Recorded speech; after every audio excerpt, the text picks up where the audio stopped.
Senator T.A. Positive Nelson of the U.S. Virgin Islands gives us an overview of what's happening in St. Croix, St. Thomas, and St. John as we speak.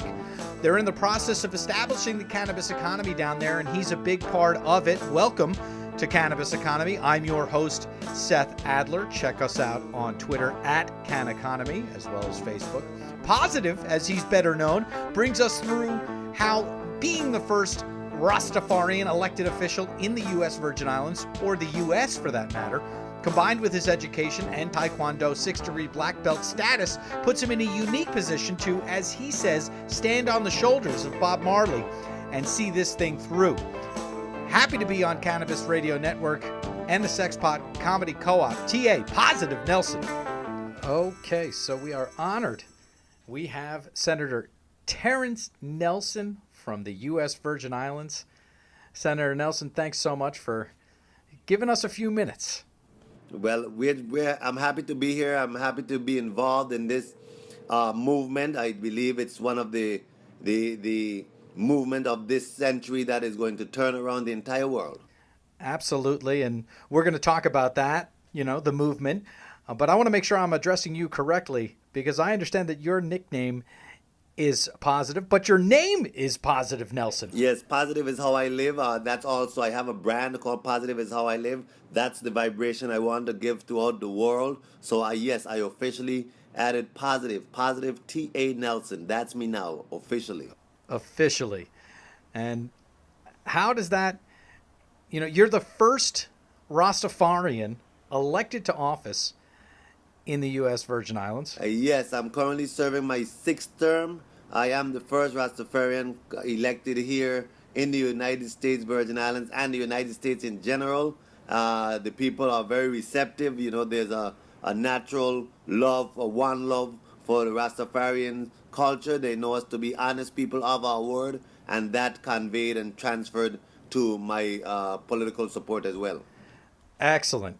Okay, let's make sure that everybody understands what your job function is as senator there in the U.S. Virgin Islands, and the basic structure of the Senate and how the government is structured in relation to the United States, and really what your job function is.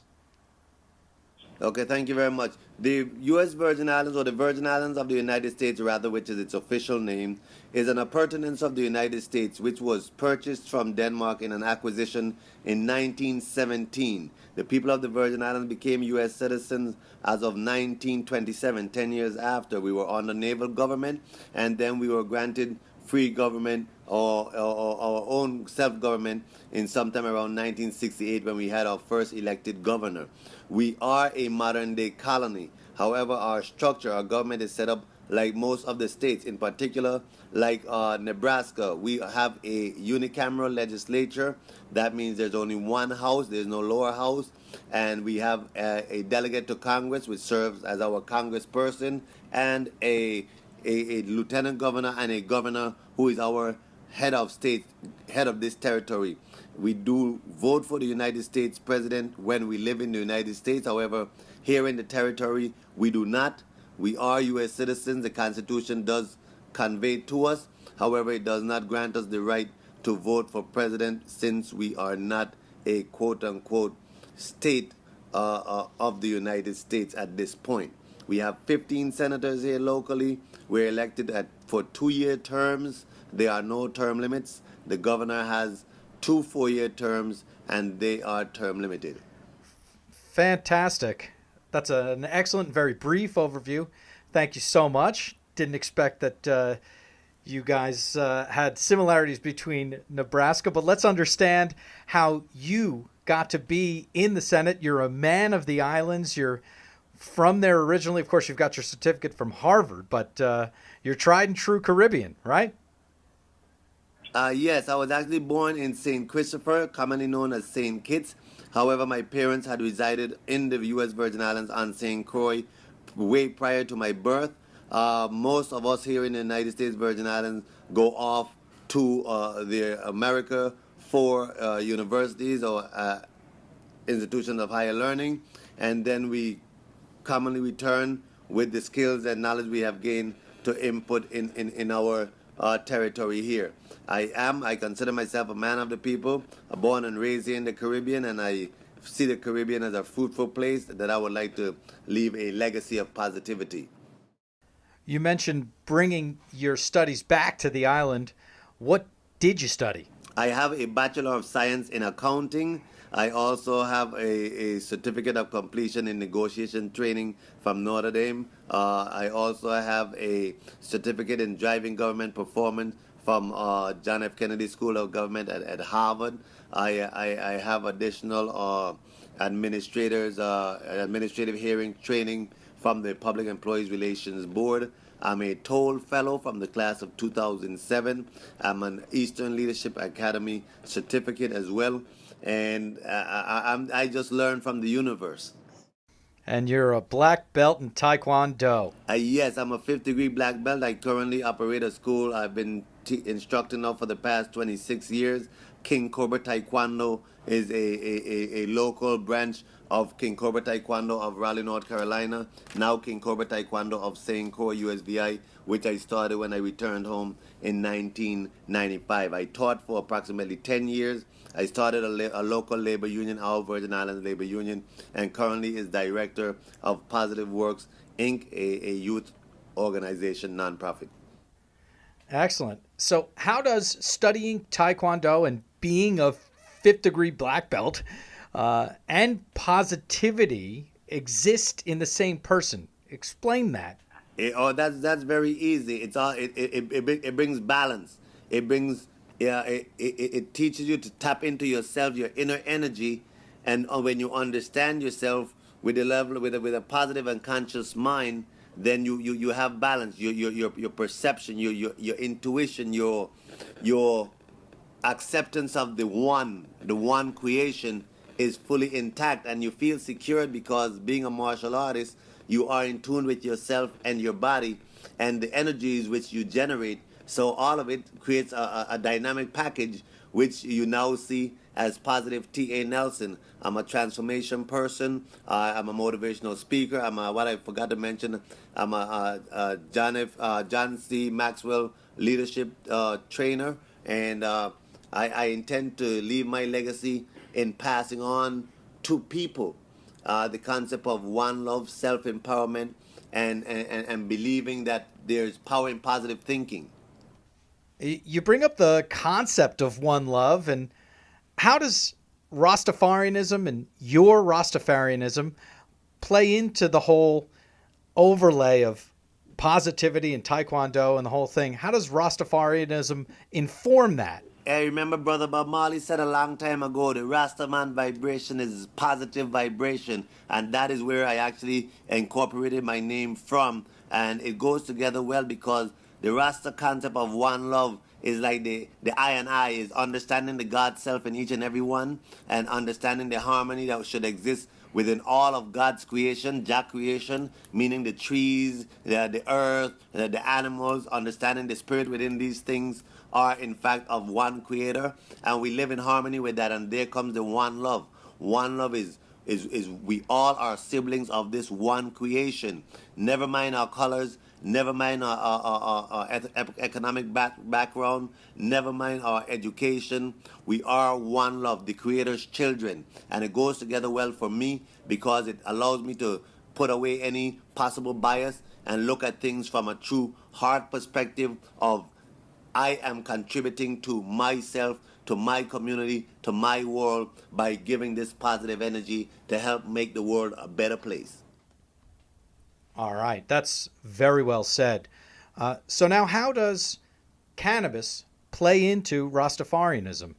It's easy to confuse this. How does the plant play with the religion? Oh, well, perfectly. As a matter of fact, some call it a religion, some call it a way of life, some call it living naturally. But cannabis is a part of Rastafarianism, is that the plant has been used as a sacrament in many of the religious practices. It's been used as an herb in many of the for health reasons. It's drawn as tea and used in many ways to help women with menstruation, etc., including baths. And the Rasta culture has been preaching for years about the good dietary practices and the consumption of cannabis for medicinal and recreational purposes. All the Rastafarians, from Bob Marley to Peter Tosh, Peter Tosh sang, legalize it, he will advertise it. Yes, so the Rastafarian community has been persecuted, prosecuted, demonized for years in their advocacy for cannabis. And now that cannabis has gone mainstream, it's perfectly appropriate that a Rasta diplomat be at the forefront of this movement as well. I do this on the shoulders of Bob Marley. I do this on the shoulders of Peter Tosh. I respect the efforts of all of those who have gone before us to try to bring back the name of cannabis as a common commodity amongst every society. And we want to talk about exactly what's happening with cannabis in the U.S. Virgin Islands. But, you've invoked his name a couple of times here. And Bob Marley, we know and love him as a musician and obviously as an advocate for the religion and the plant. Explain his standing in the Caribbean. Bob Marley is a great, not only in the Caribbean, but the world. Bob Marley crossed barriers at the time that was not crossed by diplomats at the time, by world leaders at the time. Bob Marley sailed through the corners of the earth with Rastafarianism, preaching one love and the use of cannabis. Yeah, Bob Marley seemed to have tapped into the hearts and the want of people to just belong to a community of love. And behind and with all of this, the whole time, Bob Marley showed that the use of cannabis helped to break some of these barriers, because it's sort of, many people speak of the psychological effects of cannabis, and there is to some degree, but not necessarily in a negative sense. But it does cause your conscious mind, your subconscious mind to activate while you are awake. This usually happens while you're asleep. And I think this same process allows you to sort of see each other on the same levels and have in-depth, intuitive conversation and remove the labels of societies, whether it's senator, doctor, lawyer, and just speak openly and honestly about what that expression on your heart is. And I think Bob Marley, because of his teachings, his understanding of the Bible, and his understanding of the Rastafarian culture, he sort of brought the Bible to life in music, and cannabis was a backbone of this. Cannabis is the sacrament for praising, and his music, his songs is a form of praise and worship. And the sacramental use of cannabis, though it looked recreational because you see him doing in open public places, it was definitely to keep himself on a level of communal with the higher sources. And I believe Bob Marley's spirit is very much still alive in each and every one of us who conveys this same type of thoughts and thinking and free spirit rhythmic dancing. So much so that you are, right now, as we speak, working on legislation for the use of cannabis in the U.S. Virgin Islands.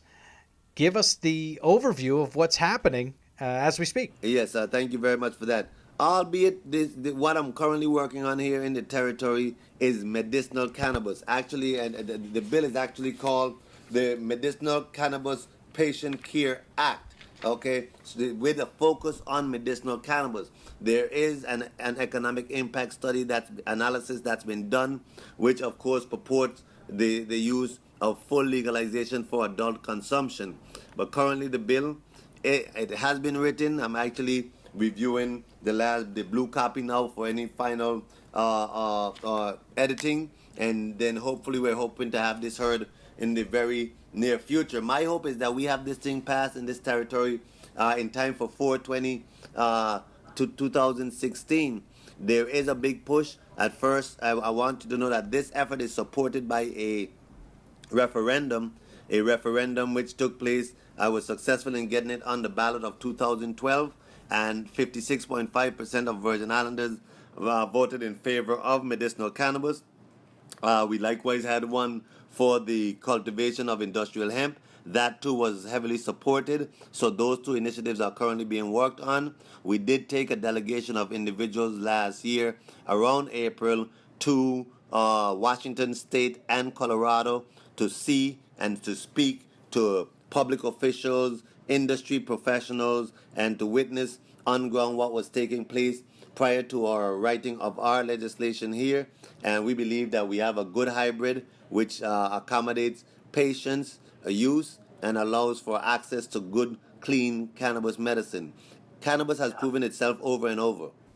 You mentioned your visits to the U.S. states. What are some of the highlights that you brought back? Definitely that we ought to be careful in rolling out our program, know what we want, what type of program we want prior to implementing it, because part of the challenges they had is they roll out legalization prior to having regulations in place, and then after the fact they went back and attempted to have regulation. And of course, when people had certain freedoms and access and now they were being curtailed, that creates some challenges. So we sort of had a good understanding of what we want.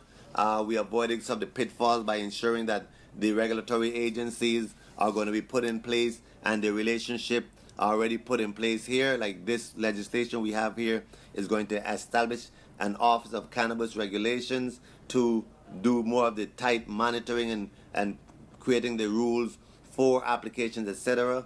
And it tells you the levels of growth, the categories of growth that growing that can take place. There are currently 3 categories: level 1, level 2, level 3. Level 1 is up to 100 plants, level 2 is up to 500, level 3 is up to 1,000. Both upper levels are limited in amount, of course, because we're a small place. We want for it to be able to spread. We are trying to avoid any big industrial players to swooping in and just taking up the industry, because the concept here is to feel the economic impact, the wealth spread throughout the community. And so micro growers are going to go pretty well here.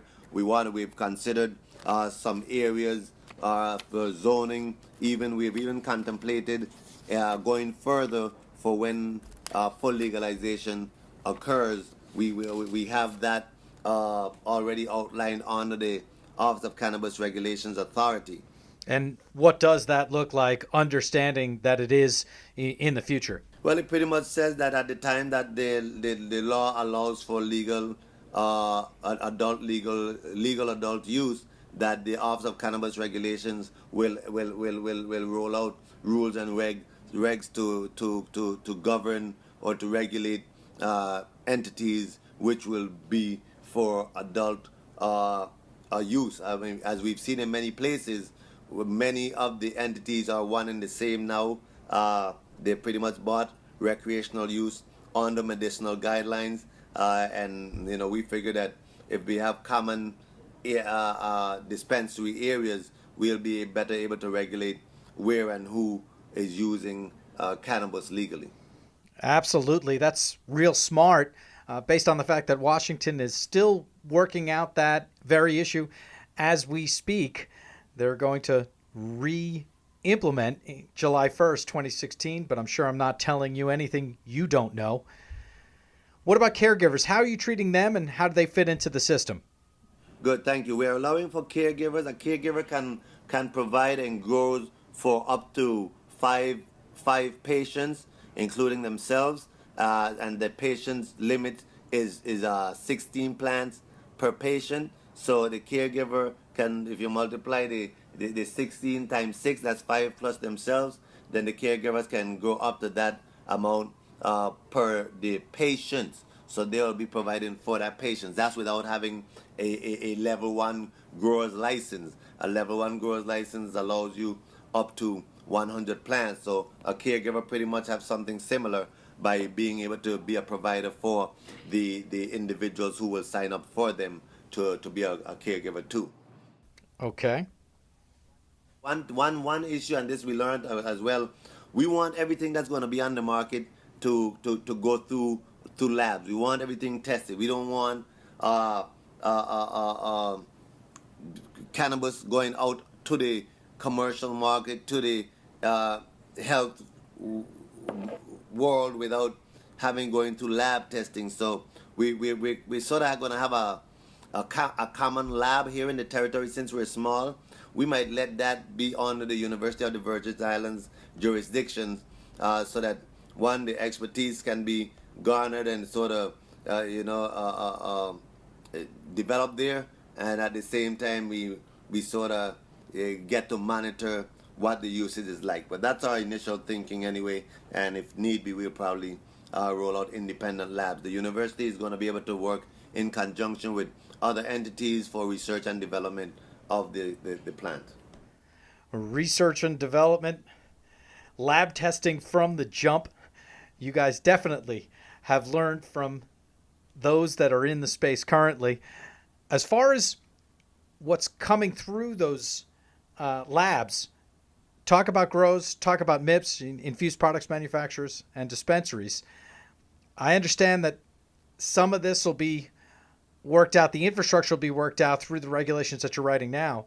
But what is your sense of how it's going to go as far as cultivation versus infused products manufacturers versus number of dispensaries, et cetera?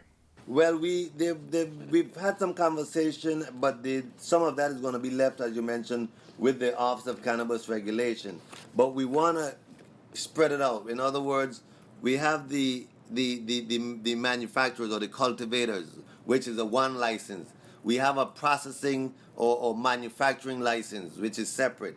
And then we have a dispensary license, which is separate. So that's three separate licenses. And we're trying to not let one entity be able to hold all three in the same places. You know, even if they have different applications per different type of licensing, or whether it's for cultivating, whether it's for processing, and processing is going to be included on the infused products or edibles is going to be all part of processing. When you process, that's packaging, that's extracting, that's making infused products. All that will be considered on the processing. Dispensary is really where it comes for retail. So those are the different levels that will be allowed. Okay, and your 420 date, the April 20th date, what do you hope to have happening on that date? Well, I'm hoping to at least have the legislation passed by that point. You know, our hope is we want to be in the universal 420 celebration, not only just for 420's sake, but because we've made some headway in this goal to the federal government and the governments of the world taking their chokehold off of the healing of the nation. It is about time that we redeem the name of cannabis for all of the world, because this is like somebody who's been wrongfully incarcerated. Though they've been released, to try to get back their good name is quite a task, and that's where we are. So what my advice is to those places that have legalization, that they can't be content with their own legalization. We have to continue pushing until we get the federal government, until we get big brothers around the world to give in and accept, one, that medicinal cannabis has value, and the value of medicinal cannabis is indisputable, and it's just a political question. And two, cannabis as a commercial commodity is safe and can be properly regulated without the fear that's been perpetuated over time by the conspiracy against cannabis. It is time that we free cannabis and let cannabis free the world and free some economics to some who are willing to participate in this industry. And I would imagine, based on that, you're allowing for reciprocation, medical cards from wherever. Definitely. If you have a card from somewhere else, you'll pay a fee according to your length of stay, and you'll be able to get access to medicines here. We also here some models we have determined here that we don't see anywhere else. I don't know if I should give out a little secret yet, but the idea is we want to have holistic care facilities here where on site your care can be provided and monitored. Okay, and I will not jump the gun as far as that's concerned. We'll come back and maybe have a different conversation about that. As far as worldwide, everybody can come. What about the difference between St. Croix, St. John, St. Thomas? Are there any differences? What are the rule sets between the three, as far as legislation? There are no differences really, except that because we are separated by water, and we believe that some believe that there may be challenges in transporting from one district to the other. Each district pretty much is going to have its own support system, its own grows, its own processing, its own dispensary. Now, St. Thomas and St. John are set up a little different than St. Croix, and there is a big tourist market, especially cruise ship market, who comes to St. Thomas. So we suspect that there's going to have to be access close to the ports. So St. Thomas, dynamics might be slightly different. However, we will consider each island district having its own system to support its need. We believe that we'll be able to challenge that transportation aspect of it. However, we do not want to rely on that. We want to ensure that each island has its cultivators, its processing, and its dispensaries to accommodate its the people that will be wanting access to the commodity. Absolutely. One thing at a time. Even if you think that we can take care of international waters, forget it. Let's get them set up. 1, 2, 3. Make sure they're up and running, and then we'll tackle waters later. Yes, that's the dignity of simplicity. We don't need to complicate the issue. We already know that there are still them and those who are still would like to fight this, and still not receptive of all of the research, all of the credible, the credited journals and doctors who have put their names and careers out there by letting it be known of their endorsement of such. And I even in the Senate have some colleagues who are stuck back in the 1930s. So it's still not done, but I'm confident that we will prevail. I just hope sooner than later, and I would like the Virgin Islands to be first in the region. Indeed, and I feel like it's in the right hands. And thank you so much for the work that you're doing. We've got I've got 3 final questions for you. What has most surprised you in cannabis? That's the first question. What has most surprised you in life? That's the second question. And on the soundtrack of T.A. Positive Nelson's life, and it might be one that you've already mentioned, on the soundtrack of your life, what is one track? What is one song that must be there? Anyway, first things first. What has most surprised you in cannabis? What has most surprised me is the pushback. I knew that there was going to be opposition to legalization here in the territory. But as common as cannabis use is here in the territory, and almost every family have a Rastafarian or two, I came under heavy attack.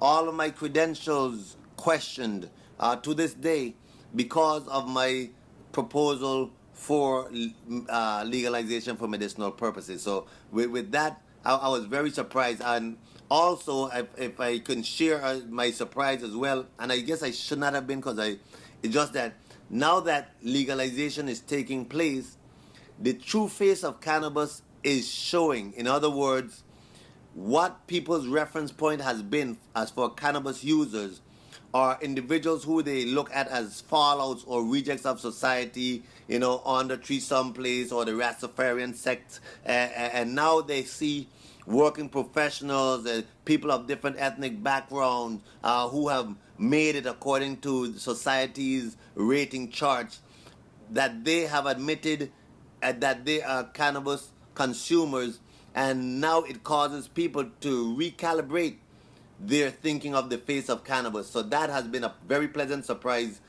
for me. Great answer, and thank you. So then, what has most surprised you in life? You've led a healthy one. What has surprised me is part of this transformation to positive who I am today came from me having exposure to a darker side. It was like living 2 lives, because most people would not know that I was active in some other underground things, if you may. And to see the people who were consuming at that level those things, and the people who were the clients to these individuals who we were around. And now that I'm here trying to do it right and trying to be a public official and trying to help young children and help the elderly and help the world be a better place, it sort of puts me in shock at times when the people on this side, the side that's supposed to be good, are actually more unscrupulous, corrupt,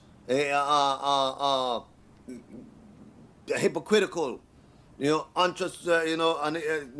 can't be trusted than those people on the other side. In other words, word was bond over there. What they said is what they meant. You could trust individuals who's had your back. But in politics, on this side of things, you can't. And that has surprised me in a great way, because where is honor? Honor is not in the title. Honor and character is in the individual. And whether you're living as a dealer or whether you're living as a politician, the honor is in the character of that person. And it's only displayed in your day-to-day behavior. Honor is in the character of the person. Yes. That's good stuff. I'm starting to understand this whole positive thing. All right. So with that, what is the one song that must be on the soundtrack of T.A. Positive Nelson's life? One song that would be on my soundtrack of my life. You ask that's a heavy question there, Seth. That's a very heavy question. And it caused me, when you mentioned it earlier, my mind started reeling, because there are so many that I have that are meaningful to me. But one that is definitely going to be up there. You heard me mention some Bob Marley stuff and all these One Love, but one for certain is one that it's actually one of those Christian spiritual songs. One that says that I'm a conqueror, I'm a warrior, I'm an overcomer in the name of the Lord. I gotta give God thanks, Seth, because God saved me. It was an amazing grace who saved a wretch like me. Because I once was lost, but now I'm found. I was blind, but now I see. I want to help the world. I want to heal the world. Make it a better place for you and for me. That one right there closes it off, Seth. That Michael Jackson, that group song, Heal the World. Yeah. I want to be known as a healer. I want to know that I have contributed in a positive way. A healer, and mentioning Michael Jackson, but quoting Amazing Grace. I mean, come on, Senator Nelson, Mr. Positive. Thank you so much. Really appreciate it. Hey, no problem, Seth. Thank you for the opportunity to tell you a little bit about me, a little bit about what's going on in the Virgin Islands. And, I'm committed to this movement. There's no backing down now. I want for those leaders of the world to know that cannabis must be free, and this movement is not backing down. And I'm part of it. Count me in. That's it. That's exactly right. So you just let us know day one. We'll be down there. Well, definitely. We'll do some things together.